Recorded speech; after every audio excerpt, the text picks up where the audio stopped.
What's going on, YouTube? It's your boy Gabos. Appreciate you guys for tuning in. I rock with you for rock with me. Remember, subscribe is the vibe. Your boy's on the road to 4K. Humbly.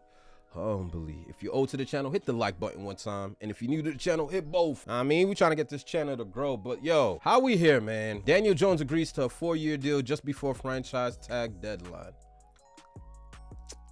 Danny Dimes. 4-year deal. Hold on. Did they say how much this man getting paid? Hold on. Let me. So Daniel Jones gets a 4-year deal worth, let me get the numbers right, $160 million. Daniel Jones. It's crazy to me, this era's market for quarterbacks. You don't even need to be mediocre. You could be slightly below average and still get paid top dollar. $40 million for Daniel Jones? You know Tom Brady in his 20 years has never made $40 million in a season? Like Tom Brady. But he's gotten outpaid by the likes of Dak, and now Daniel Jones with this massive of a contract. Like, it just makes no sense. First of all, the fact that Daniel Jones got his money before Lamar Jackson is just, it will blow my mind forever. And the fact, like, you know, one good season is enough. Like, remember, the Giants didn't even extend his 5th-year option. They were thinking about, like, yo, let's just max out whatever we got with Danny Dimes, and, you know, he's probably going to lead us to a 6-11 record. We're just going to cut him. All of a sudden, they're a playoff team because of Daniel Jones. I'll give it to you. Like, Brian, you've been a scrub your whole life in the league, but I could give you your flowers when it's due. You know what I'm saying? Like, you did your thing. 67% completions, 15 touchdowns, 5 picks. I'm not going to dismiss that. You know what I'm saying? But you're not Eli. You know what I'm saying? And it's hard for me to even say that because I don't even like Eli. But you're not Eli, bro. You didn't deliver 2 Super Bowl championships. You know what I mean? You didn't win any playoff games, any meaningful playoff games. Like, you're not that guy. To get 4 years, $160 million, and Lamar dealing with the $32 million franchise tag is crazy to me. That all you have to do is be able to perform for 1 year, and all of a sudden that means you're the guy. And don't even get me started on the fact that he got a contract, but Barkley didn't. And you know how that game goes. They don't respect running backs. Giants prioritized this deal. And I think so much so probably is crazy bothersome to Saquon Barkley, but they've been working on this particular deal for a while now, and talks heated up at the Combine where there are almost regular conversations. Daniel Jones' agents flew into New York. They spent last night, today there, going over the deal. They said it was going to go down to the wire, and sure enough it did. The deal gets done shortly before the 4 p.m. Eastern deadline, which allows the Giants to then go out and use their franchise tag on Saquon Barkley. And a year ago, the Giants opted not to put the 5th-year option, pick it up on Daniel Jones. Now they're signing him to a 4-year extension because they recognized his value and talents in Brian Daboll's system. He rose up and became the quarterback that they hoped he would be when they drafted him in the 1st round. Coach of the year. By getting that deal done, now they are able to pivot onto Saquon Barkley, use the tag there. They have wanted to keep both players. And that deal with Jones. Bro, I hate this slave ship kind of mentality the NFL has for the running back position. Like, I'm not going to hold you, bro. Like, who's the best player on the Giants? Would you say it's Daniel Jones, or would you say Saquon Barkley? If we're just, I know it's 2 completely different positions, but we're talking about upside, abilities, talent, capabilities. Who would you say is the best player?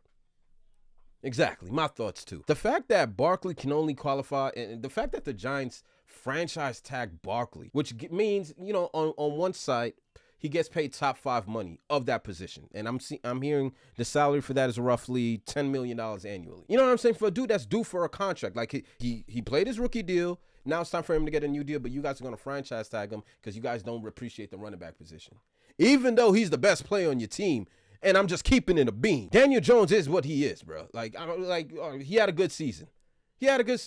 New head coach, maybe new vibe, new energy. All right, listen, I'm not going to knock it because he did put up decent numbers. But he ain't lead you out to the Super Bowl. There's still questions in the air about Daniel Jones. For the fact that running backs just continuously get violated in their primes, Barkley's going to get franchise tag this year. He's going to get franchise tag next year if he stays healthy. You know what I mean? Knowing that any tackle could end his career or end his season, and he'll just be stuck with the little money that he got. And he has no reassurance. He has no insurance policy for the future. It's year to year with Barkley, but you want to commit to Daniel Jones? I know this is a bit of a rant, but, like, I just always hate how the NFL just violates running backs. Like, I don't know, man. Allows them or puts them in position Tripping. to keep both players, though I'm going to guess that Saquon Barkley's not particularly pleased about the franchise tag. Hell no. Yeah, I mean, if you're Saquon Barkley, you were hoping to get an opportunity to look at the market, find yourself with the contender under a contract that you like, but they prioritized the quarterback. They wanted to make sure they got Daniel Jones' deal done. Now, you look at the deal, if it's 4 for 160 at its base, that's $40 million a year. That's a little bit above what I think Daniel Jones is worth, but if you believe that this is your guy going forward, if Daniel Jones and throwing 15 touchdowns, cutting down on the turnovers, getting you to the divisional round of the playoffs is exactly what you needed to see, then the New York Giants went out and did exactly what they felt they needed to do. Now Bro, I thought it said 15 touchdowns down the stretch of the season. I don't know what I'm tweaking. He got 15 touchdowns on the year, and he's worth 160 mil. What are we doing? I thought he closed out the year with 15-5. I didn't know that was the whole season production.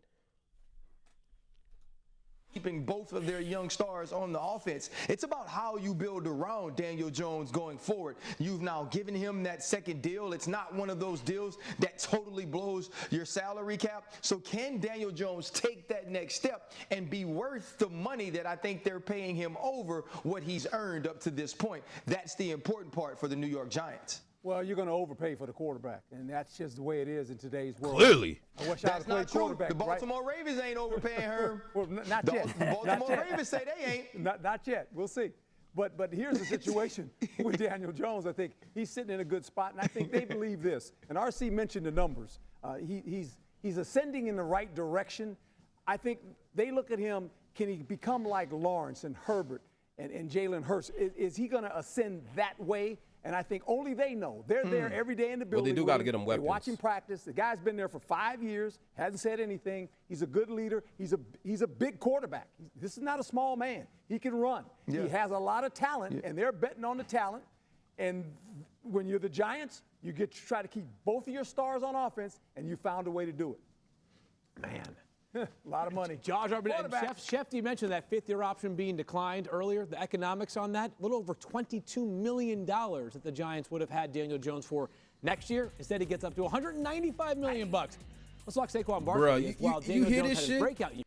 By opting out of the option, you would have gave him $22 million. Now, yo, I ain't gonna front. Daniel Jones won that one. I ain't gonna hold you. He took you out to the bank. Y'all were going to get stuck with a $22 million salary cap, and because you didn't take the fifth-year option, and he beat y'all like he proved his status, y'all got to pay him $82 million guaranteed next year? Oh, no, over the next 2 years? Listen, man, I'm not a hater. I'm maybe a pocket watcher, man. I ain't hating. Saquon Barkley had a bounce-back season himself. After being limited to 15 games in the previous 2 seasons, Barkley played 16 games in 2022 while recording for twice as many rush yards as he had in the previous. Don't matter. He's still the best player on the Giants. He finished the league with the 4th most rushing yards while also recording 10 a top 3 running rushing touchdowns.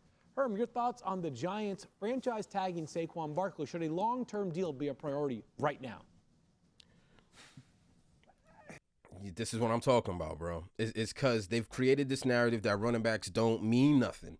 Every other position in the NFL gets paid. They don't violate offensive linemen. They're not sitting here franchise tagging offensive linemen, using them up until they're out of their primes just to ship them. They don't do that to corners. They don't do that to wide receivers. Certainly don't do that to quarterbacks. Even tight ends, they pay tight ends, bro. But if you're a running back and you could be a top 5 running back, this is what they do to you? Come on, bro. He's a running back.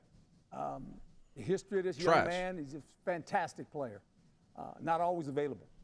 And that is the problem with running backs. Neither is Daniel Jones. And when you're not available, he be that's playing. a concern. And he wasn't available at times in college. Daniel Jones be playing and he's National unavailable. Football League, he's played 2 complete seasons of every game. Other than that, he's missed some games. Not he missed a lot of games, but you have to be available. The bottom line, and when you play running back, you have to show up. I mean, that's part of the deal, right? And so I think this is why they chose to go in the direction that they did with the quarterback and with the runner. Stop it. Let me tell y'all something about football, bro. The entire season, the Giants never even had a 1,000-yard receiver. Not one guy. Not Kenny Galladay, who basically walked up in that facility, stole a bag of money, and did absolutely nothing. Not him. Nobody had 1,000 yards. Not Sterling, Sterling Shepard or whatever. No one had 1,000 yards. In fact, teams were preparing for one person throughout the entire NFL season. You want to know who that person was? It was Saquon Barkley. The entire season, this man dealt with nothing but 8-man boxes, blitzes, you name it. He had to do it. He had to pick up on blocks. He played every game. He was healthy. He damn near led the league in rushing yards with 1,312 yards. He was the best player on the Giants. You know what I'm saying? So I don't want to hear nothing about availability, bro. At the end of the day, he's your most explosive weapon, and he was available. I mean, if Danny Dimes could get paid after one season, why can't Barkley? Why do we have to use his pass against him all of a sudden? Why can't we use Danny Jones' pass against him? But apparently, one good year could get this man $100 million. But one good year for Barkley gets him 10. I digress. I'll tell you what, the difficult spot that this puts the Giants in right now, or Saquon Barkley actually, the franchise tag for a running back is just over $10 million. That is lower than what the Giants, I'm told, were offering Saquon Barkley on a multi-year deal. And so the franchise tag leverage shifts to the Giants here, because whereas they had an offer on the table, the franchise tag is worth even less than what they were offering before. And that's why if you're Saquon Barkley, you can't be pleased about today's developments, knowing how much you've meant to the franchise. I mean, just think about this. Saquon Barkley is an incredible player. Daniel Jones has been a really good quarterback.